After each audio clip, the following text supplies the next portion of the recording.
It's the state assembly election season and the Bharatiya Janata Party is in a key huddle. That specifically over Rajasthan and Chhattisgarh, two very important states for the Bharatiya Janata Party. Sources are telling us 3 union ministers, senior leaders in the government could be asked to contest Rajasthan elections too.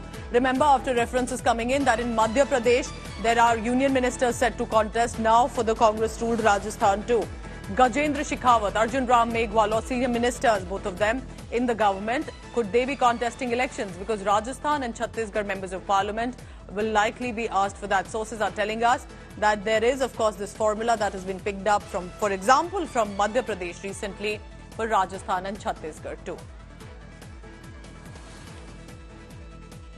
Himanshu Mishra joining me on the latest on that. Himanshu, law minister, water minister in the union government to contest possibly for state assembly. Many can call it a, coming down as well for these union ministers. तो क्यों ऐसा decision लिया जा सकता है सरकार की तरफ से या भारतीय जनता पार्टी की तरफ से कि यूनियन मिनिस्टर्स को स्टेट असेंबली इलेक्शंस में कॉन्टेस्ट किया जाए?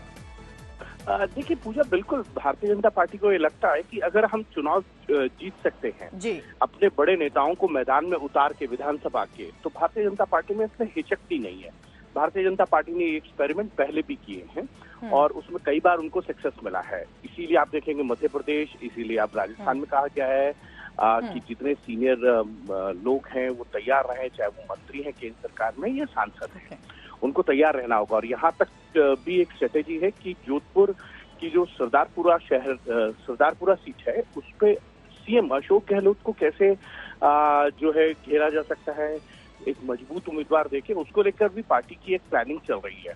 और हो सकता है कोई बड़ा नेता जो है वो जोधपुर की सरदारपुरा सीट से अशोक गहलोत के खिलाफ लड़ता नजर आए।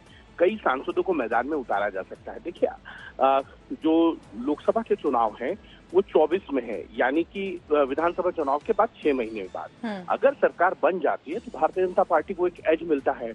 अगर बाईपोल भी कराना पड़ता है उन विधानसभा सीटों पर, तो भारतीय जनता पार्टी की ये स्ट्रेटेजी है कि पहले सरकार बनाई जाए, उसके बाद देखा जाएगा कि आगे 24 के लिए क्या निर्णायक भूमिका में किस तरीके से किसको कहाँ एडजस्ट किया जाएगा।